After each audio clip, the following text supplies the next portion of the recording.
మన తండ్రి కుమార పరిశుద్ధాత్మ దేవునికి వందనాలు స్తోత్రాలు చెల్లించుకుంటూ దేవుడి దినమందు మనకిచ్చిన వాక్యము యోబు గ్రంథము 42వ అధ్యాయము 10వ వచనం చదువుకుందాం.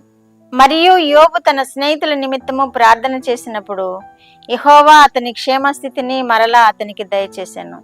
మరియు యోబునకు పూర్వము కలిగిన దానికంటే రెండంతలు అధికముగా యెహోవా అతనికి దయచేశాను.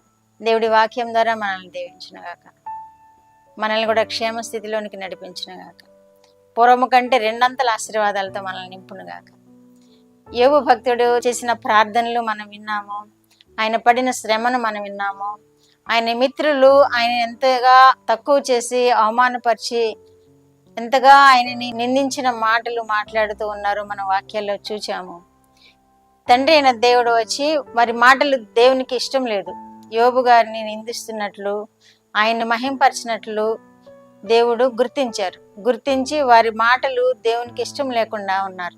అందుకనే వారి నిమిత్తము మీరు ఈ అపరాధం చేశారు కనుక మీ పాపాలు క్షమింపబడాలంటే మీరు ముగ్గురు మీ పశువులను తీసుకుని రండి, ప్రార్థన చేస్తాడు యోబు మీ కొరకు, అప్పుడు మీరు క్షమాపణ పొందుతారు అంటారు తండ్రి అయిన దేవుడు. అప్పుడు వాళ్ళు ఆ పని చేసినప్పుడు యోబు వారి కోసం ప్రార్థన చేస్తారనమాట.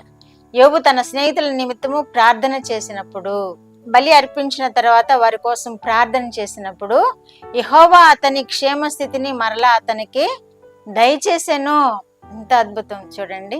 మిత్రులు శత్రువులుగా మారిన స్థితిని ఆయన మరిచిపోయి వారి కోసం ప్రార్థన చేశాడు యోబు గారు. వారి కోసం ప్రార్థన చేసినప్పుడు తన క్షేమస్థితి మరలా అతనికి ఇవ్వబడింది, అతనికి పూర్వస్థితి కలిగింది, ఆ వ్యాధి అంతా పోయింది, అతనికి శ్రమ అంతా పోయింది. ఎంత అద్భుత కార్యం చూడండి. యోబు ఏం చేశాడనమాట, తనను దూషించిన మిత్రుల కోసం ప్రార్థన చేశాడు, తనని నిందించిన మిత్రుల కోసం ప్రార్థన చేశాడు. దేవునికి ఇష్టం లేని మాటలు వారు మాట్లాడినప్పుడు వారి కోసం ప్రార్థన చేయమన్నారు, దేవుడు ప్రార్థన చేశారు యోబు. ఆయన ప్రార్థన చేస్తూ ఉండినప్పుడు ఆయనకి పూర్వస్థితి కలిగింది.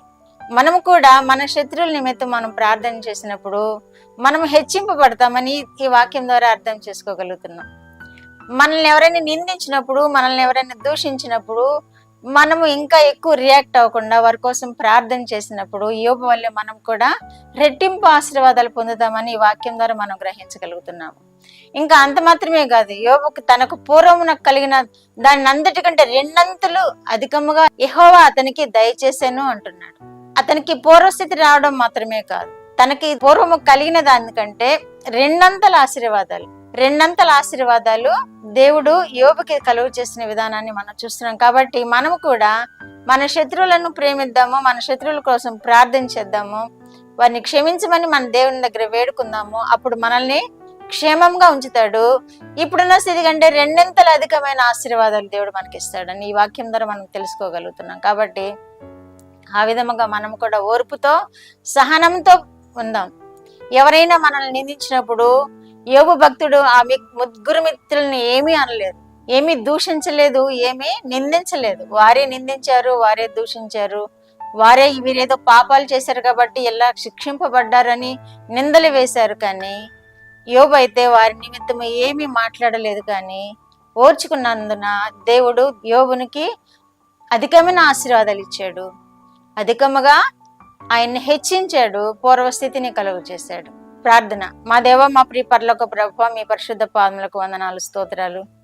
మా రక్షకుడు యేసయ్య పరిశుద్ధాత్మ దేవ స్తోత్రాలు, ఇచ్చిన వాక్యం కొరకు స్తోత్రాలు ప్రభువా. మా నాయన యోబు భక్తుని వల్లే మేము కూడా ఎవరైనా మమ్మల్ని నిందించినప్పుడు, దూషించినప్పుడు మేము కూడా వారి కొరకు ప్రార్థన చేసే కృప దయచేయండి. వినిచిన బిడ్డలందరినీ మా ప్రభువా ఆ విధమైన ఆశీర్వాదాలతో నింపండి. ప్రార్థన జీవితంలో ఎదిగించండి ప్రభువా. మీ ఆశీర్వాదాలు వెంబడి ఆశీర్వాదాలు వారు పొందుకున్నట్లుగా కృప చూపి మహిమ పొందమని యేసుక్రీస్తు వారి పేరిట మనవులు మీ పాదముల యొద్ద వేడుకుంటున్నాను పరమ తండ్రి. ఆమేన్.